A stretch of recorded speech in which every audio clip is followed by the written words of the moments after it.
Hey there, and welcome to the Flourish and Health podcast. My name is Stephanie, and I'm so glad that you are here. Before we jump into the episode, I want to invite you one more time to my Reclaim Your Purpose workshop. It's happening tomorrow, Tuesday, October 29th at 11 a.m. Eastern Time. I would love for you to join me, and for those of you who register, I have a free little gift for you that I would love to be able to pass on to you just for registering.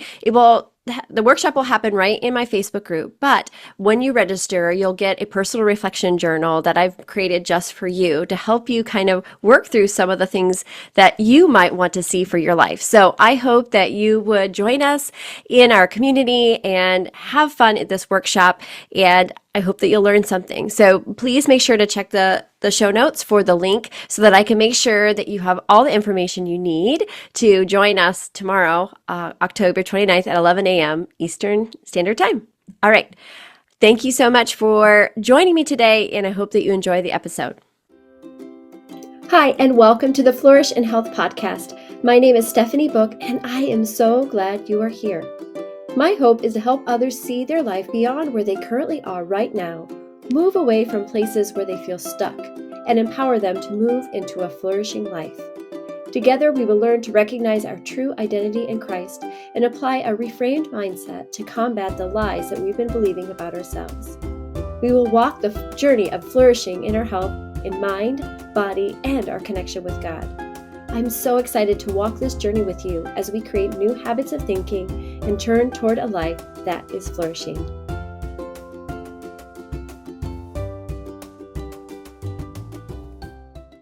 Be still. We hear that often, and we know that it's talked about in Scripture, but we have a hard time keeping still, don't we? We have all the things that are stacked up around us. We feel the pressure to perform, to join the clubs and volunteer, to attend all the events, enroll our children into all the sports and activities, and on, right? Many of the things that we fill up our time and our to-do list are good things. They're things that are maybe of service or things that you're doing for the Lord or other people. Sometimes the things that we are volunteering for are really good things that helps us even grow and stretch. However, so often the good things that we're doing, the beautiful things that we're part of, sometimes these things are more than what we should be doing. It feels like over the last several months, I have been hearing that word and that prompt to be still, to let go of the striving that I'm always holding on to and leaning more toward the Lord, pausing and reflecting, taking time to sit in the present moment, finding the ways that I can appreciate the things around me and recognize all that the Lord has done in and through me. Not so much to focus on what I haven't accomplished or all the things that I need to get done, but in the presence, being in the moment, taking a look at what is going on right in front of me and pause and embrace that moment. Now, I definitely think that the idea of living in the future and acting in the now is a great way to approach life. Looking forward to the things that we are wanting to create in our lives. But we want to be fully present and in what we're doing in the now as well. Sometimes we're so focused on what's beyond or what's behind us that we miss everything that's going on right now. Our to-do list fills up and we feel drawn in so many different directions to please other people, and then we forget to even focus on ourselves at all. I know I've been caught in the trap of doing all the things often. Over the last several months, I've been striving or maybe even feeling a little bit like surviving. If you're a business owner, then I know you have a lot of things that you're working on. You're building a business, and it's not for the faint of heart at all. There are hills to climb, battles to fight, and disappointments to manage. Growing a business takes a lot of time and focus and can be overwhelming at times. I think all of life can be that way. I know as I've been continuing to build my business and grow the reach has taken a lot of my time, and I felt discouragement or maybe the feeling of urgency can overtake me, and I forget to be still. I forget to be in gratitude for all the things that I've been able to do. I forget to be still in what God is doing in and around me. Does any of this sound familiar to you? Maybe you're not a business owner, but you're a mom who's been doing all the things for all the people, and you don't ever take time to be still. Maybe you have a lot of demands at your job and you have deadlines thrown at you, or coworkers that maybe not doing their part. And so you're taking on that part as well. Maybe you've been like me and helping take care of an elderly parent, and the shift and change from going from being a child to be more of an overseeing role, learning all those new things and adapting to new situations and more. Our lives are full, right, of all the different things. And then we put so much pressure on ourselves to perform and do and be, and we find little time for care or rest or stillness. I talk so much about self-care and the importance of taking care of ourselves. And one of the things I know I want to continue on working toward is being still in God's presence. Not only taking time to be grateful, but still and listen, read his word, and not rush through it or get it done on the checklist, but really be still, be with him, spend time in prayer, in devoted prayer, stillness, and focus on him, and putting aside the things that are around us. We have such a busy schedule where we get up in the morning and we go until we hit the pillow at night. Finding time of stillness is essential if you really want to live the way that God has designed. If that means getting up 5 minutes earlier just to spend a few moments of quiet and stillness with the Lord, it will be worth it. I know how tired you feel. You might be feeling at the moment just overwhelmed, but when you have that few moments of stillness, it will make a difference.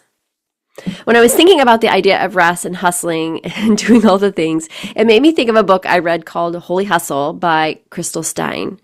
It's been quite a few years since she published this book, but I really love what she said toward the end of the book. So some of my time today, I'm going to share a little bit of that with you.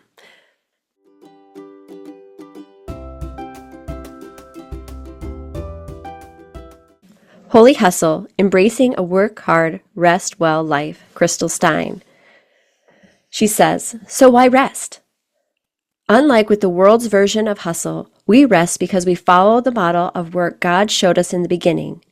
In Genesis 1 and 2, we read how God created the world out of nothing. Every living creature, man and woman, was created in 6 days, and on the seventh day, God rested. She asks, if rest isn't too good for God, why do we act like we don't have time for it? Why do you think that is? Why do we not set aside time for rest? Why is it something that we think we're not supposed to do? Why do we find stillness to be a way of not showing up the way that we should? Isn't that interesting? She goes on to say we need to slow down. Listen in again as I read. We need to slow down, spend time in the Word, and be quiet enough to hear God's voice so we are better equipped to do the work He's calling us to do.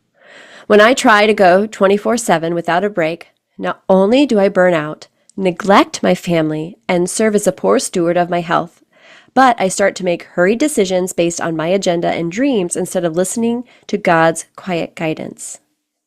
Good, right?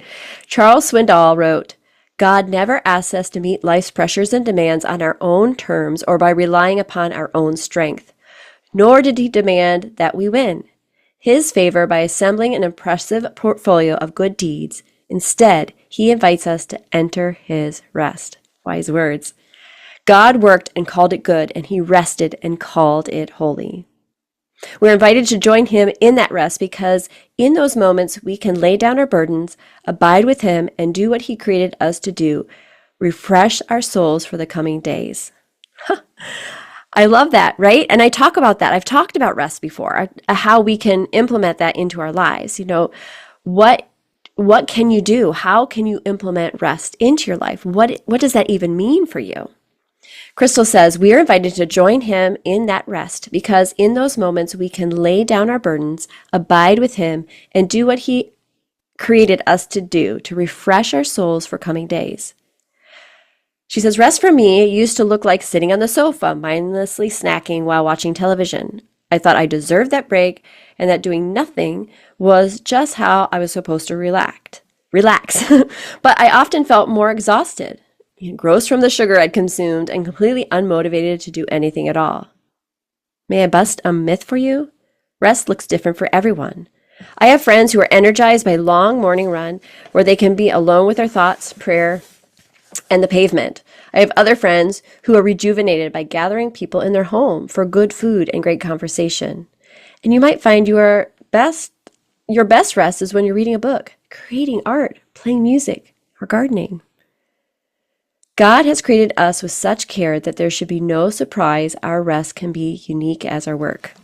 I love that because I think many of us put rest in a box. Like maybe you are not that type of person that just wants to sit quietly with your eyes closed, sitting outside and just taking in the fresh air. Maybe that's just not the right kind of rest for you.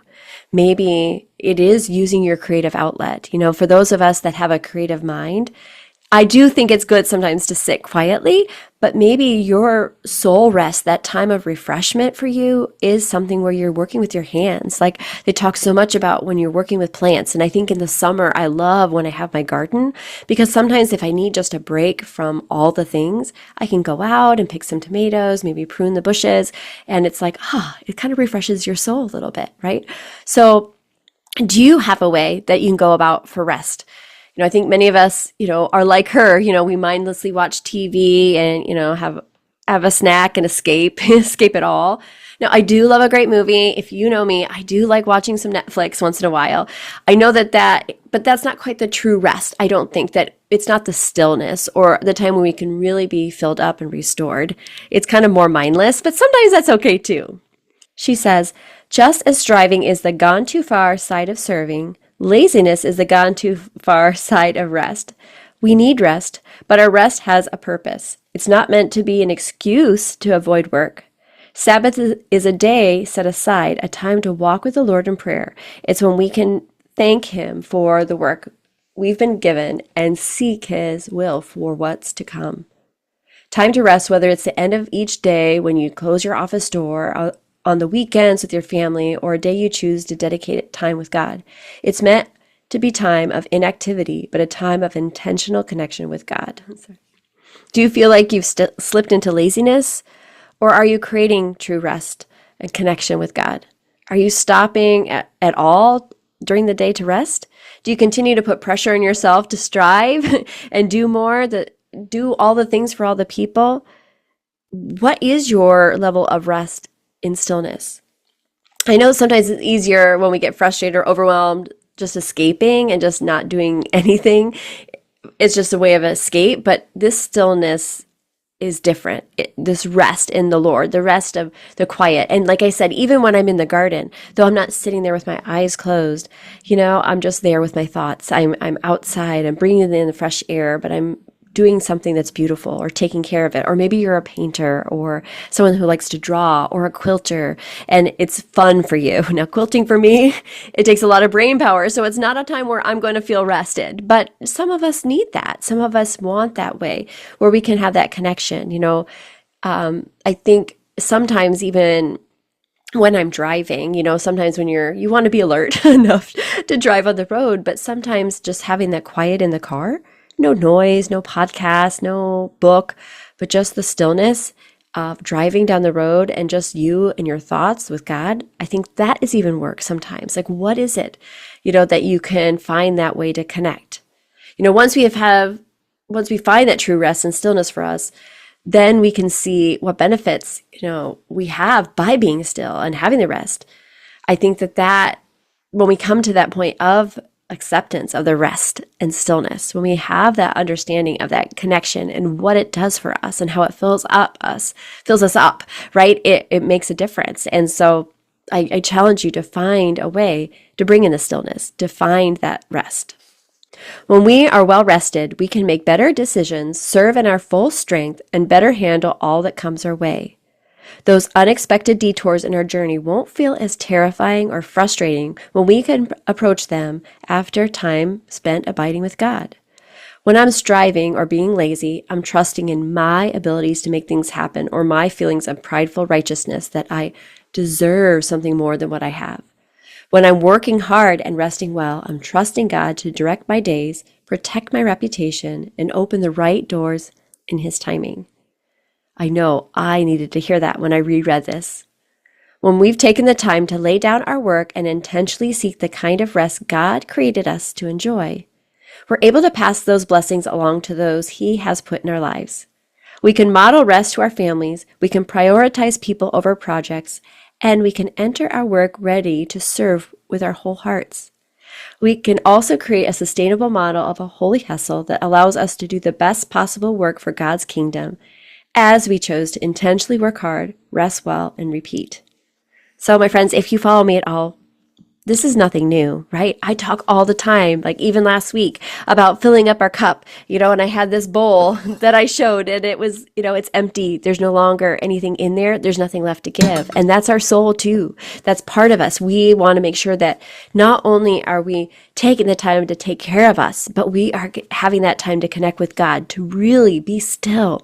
Let Him pour into us. Meditate on His word. Spend some time in prayer. Be still and listen.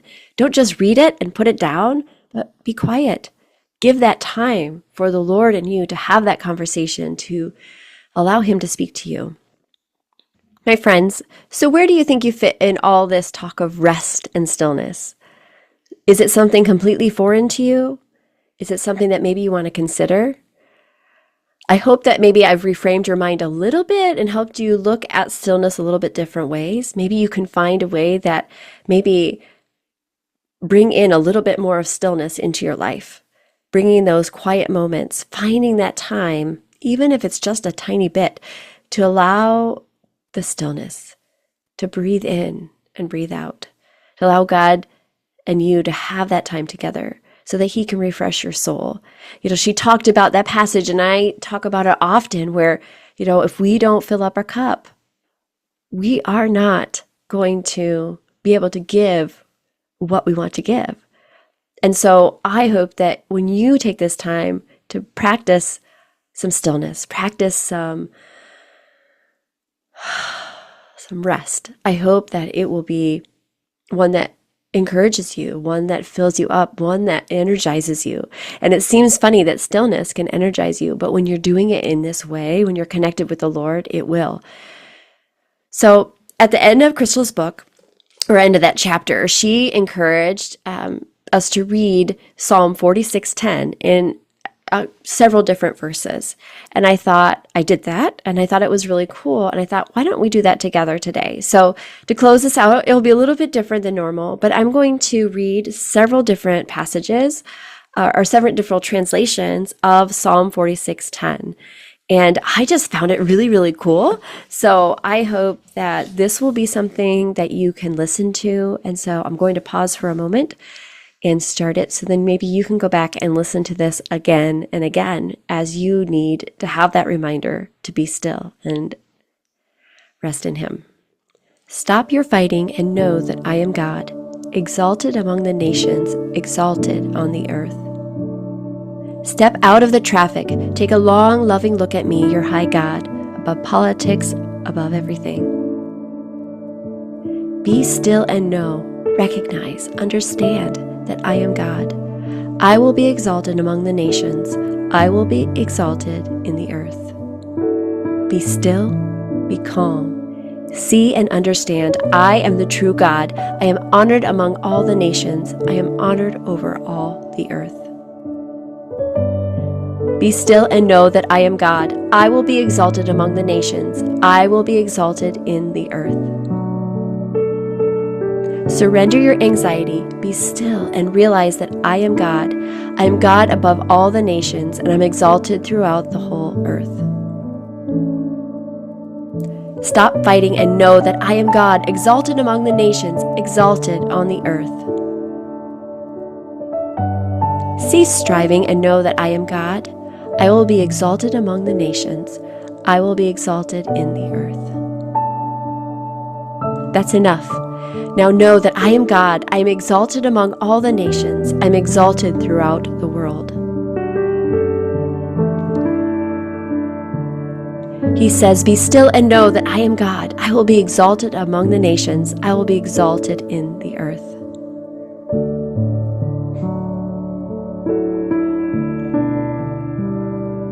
I hope that was helpful to you. There was many different translations, and I actually didn't write down each one. I just kept going through and adding a translation and another one in my notes so that I could read them to you.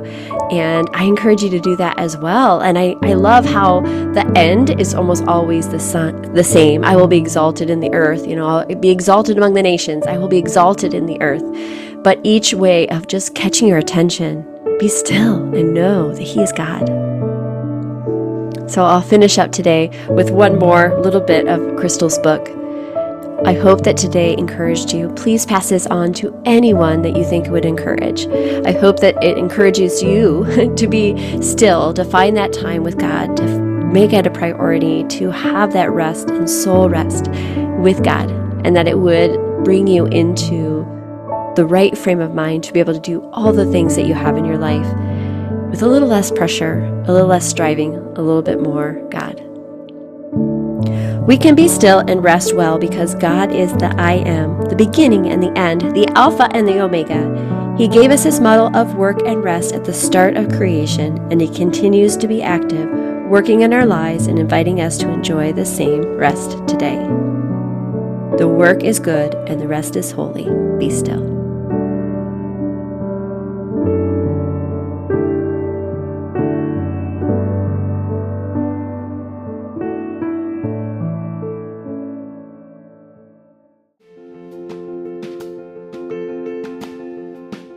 Thank you so much for joining me as we walk towards this life of flourishing. I appreciate you taking the time to listen and would love for you to take a moment to subscribe to my podcast and maybe even leave a review. Likes and reviews like yours will allow my podcast to be seen by others and hopefully help them as they walk through their own journey of growth. So until next time, please remember that you are amazing, my friend, and you are meant to live a life full and flourishing. Take care.